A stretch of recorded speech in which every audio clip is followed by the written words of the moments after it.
Hey friends and fans, today I just wanted to bring you a little something in regards to Spielberg vs. Lucas. I've been thinking about it recently, so I just wanted to share that with you. And I have a guest. Hi. You know Danielle, most likely. Probably.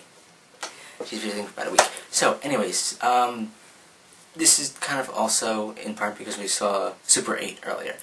Well, earlier being Tuesday. Anyways, the main thing I've noticed that I've been thinking about recently is the difference between Spielberg and Lucas. Overall, Spielberg has more of an eye for storytelling, while Lucas is more in it for the money.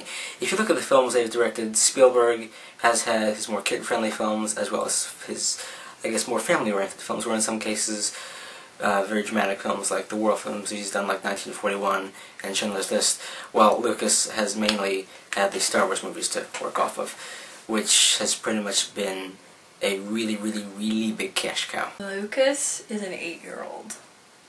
Hmm? Lucas. He's an 8-year-old. All the effects and whatnot. Yeah. That's definitely a point I buy. Mainly, yes, explosions.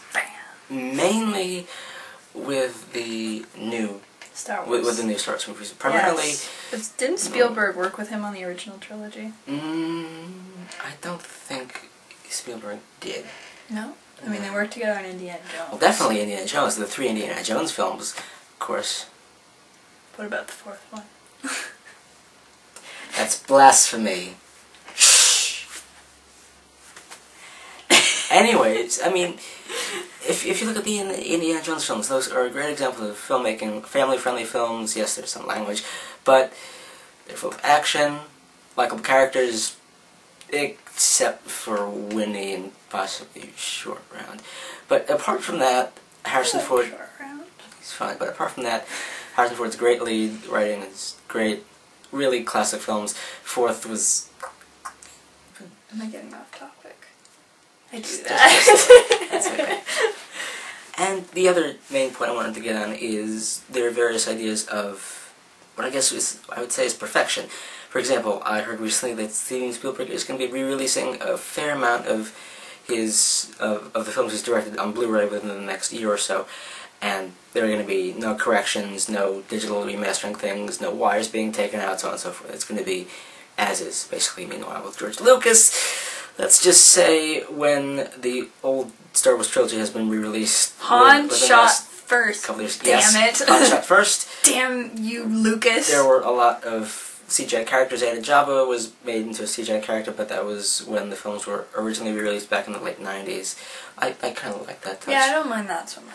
And if you've seen the 6th film, you of course know of the two big things that end, namely Hayden Christensen being put in instead of David Prowse, and of course when everyone's celebrating at the end of the 6th movie, they show cities from, I think, the first 3 of the new series. I think Coruscant, Naboo, Tatooine, I think, I'm not entirely sure. And that just really left a bad taste in my mouth. I just love Lucas when he's all like, I planned this all from the beginning. It was always going to be 6 movies. And I'm like, really? You planned for there to be incest in your movies? That was a plan? We're talking off topic again.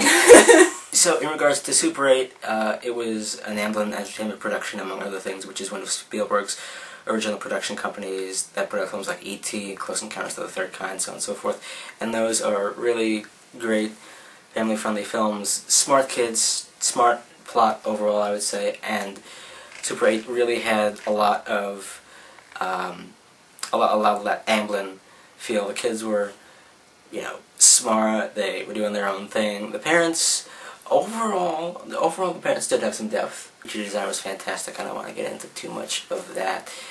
But it was a good movie. It Very, like, it kind of, like, builds the story, so you don't really know exactly what's going on until near the end when it's suddenly all revealed. Okay, so overall, I kind of prefer Spielberg more. I mean, he's directed more, he's done a lot more, in my mind, cool projects. Meanwhile, George Lucas has just been a big bloated cash cow who just wants to milk Star Wars for all it's worth and more. Okay. And Abrams, of course, really has a knack for storytelling and just building and all these mysteries and really, really smart shows. He's very good. Movies, from what I've seen. Anyways, we gotta go, so we shall see you all later.